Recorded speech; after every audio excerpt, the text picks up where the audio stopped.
बिस्मिल्लाहिर्रहमानिर्रहीम, अस्सलाम वालेकुम। आप देख रहे हैं मुझे मेरे यूट्यूब चैनल पर और मैं मुज़म्मिल अवान हूँ। निगरान वज़ीर आज़म कौन होगा, फैसला आज मुतवक्किल है।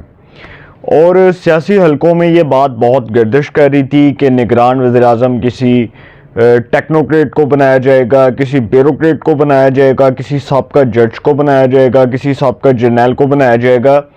तो सर आज मेरा ख्याल है वो अफवाहें दम तोड़ देंगी और जो मीडिया के अंदर एक हाइप खड़ी हुई है और हमारे कुछ मीडिया के दोस्त, हमारे सहाफ़ी जो तगड़म मचा के बैठे हैं कि निगरान वज़ीर आज़म जो है वो अब हो सकता है कि कोई ऐसा नाम पेश कर दिया जाए जो नाम ही नहीं है। मतलब वो ये कह रहे हैं कि एक ऐसे शख्स को निगरान वज़ीर आज़म बना दिया जाए जिसका नाम लिस्ट में मौजूद ही नहीं है। तो ख्वाजा आसिफ साहब ने तो बहुत पहले कहा था कि निगरान वज़ीर आज़म का नाम फाइनल हो चुका है, सिर्फ ऐलान करना बाकी है। और शहबाज शरीफ साहब जो हैं उनकी कातिल मुस्कुराहट मुझे लग रहा है कि किसी जानिब कोई इशारा है, या लगता है कि निगरान वज़ीर आज़म सियासी हलकों में बहुत फेवरेट तस्वुर किया जा रहा है। क्योंकि सर इसमें एक चीज़ काउंट कर लें कि इसमें पाकिस्तान की जो सिक्योरिटी इस्टेब्लिशमेंट है उसकी बामी रजामंदी के बगैर ये मामला हल नहीं होगा। ये एक चीज़ तो आपको पॉइंट को डिस्कस करने का मकसद इसलिए है, आपके साथ डिस्कस करने का मकसद ही ये है कि सियासी हलकों में ये जो बात हो रही थी कि जी निगरान वज़ीर आज़म कोई गोरा चिट्टा होना चाहिए, कोई लंबे कद होए, कोई अमीर कबीर होए और पीछे कोई उसकी जायदादें भी हों, ये इस किस्म की भी बातें कुछ हमारे दोस्त कर रहे थे।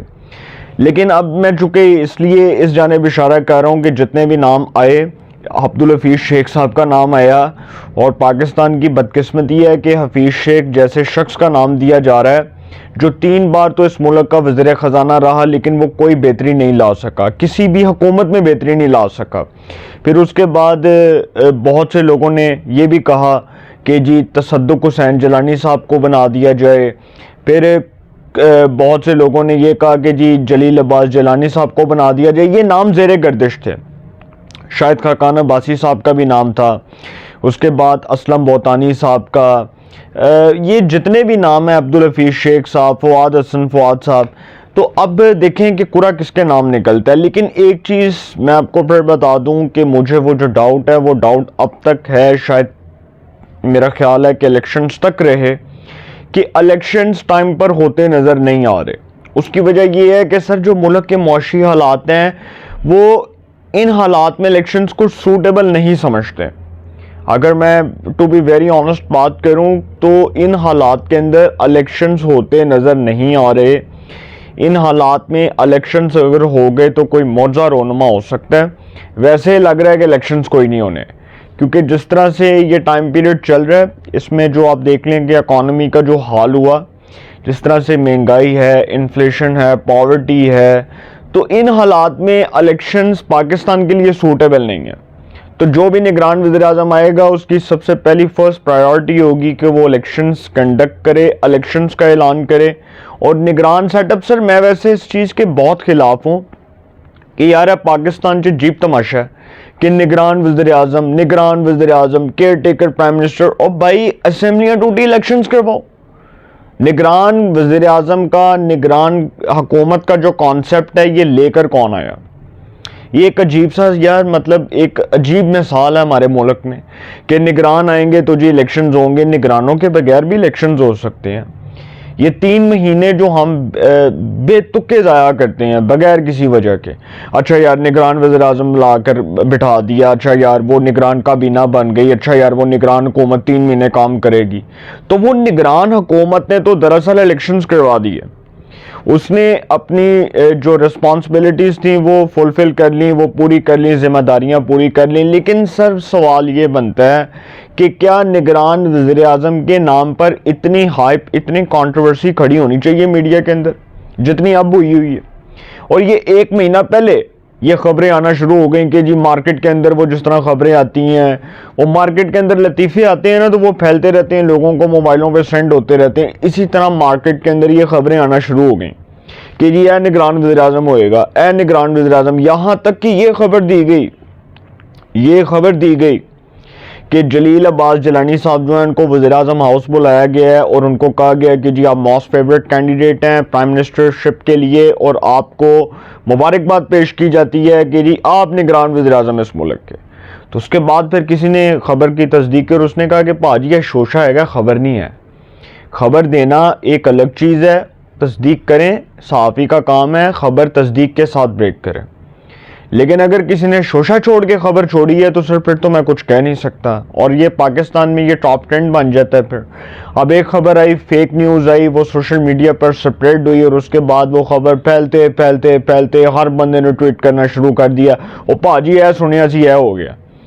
اب سنی سنائی بات پہ آپ یقین کر رہے ہیں، جو کہ ابھی تک ڈیسیژن نہیں ہوا، ابھی تک اس کا فیصلہ نہیں ہوا، لیکن آپ سنی سنائی بات پہ جب یقین کریں گے تو پھر میں تو کچھ کہہ نہیں سکتا، کیونکہ میرے منہ میں تو جو الفاظ ہیں وہ یہی ہیں کہ بھائی آپ پہلے خبر کی تصدیق کر لیں، اس کے بعد وہ خبر کو بریک کریں۔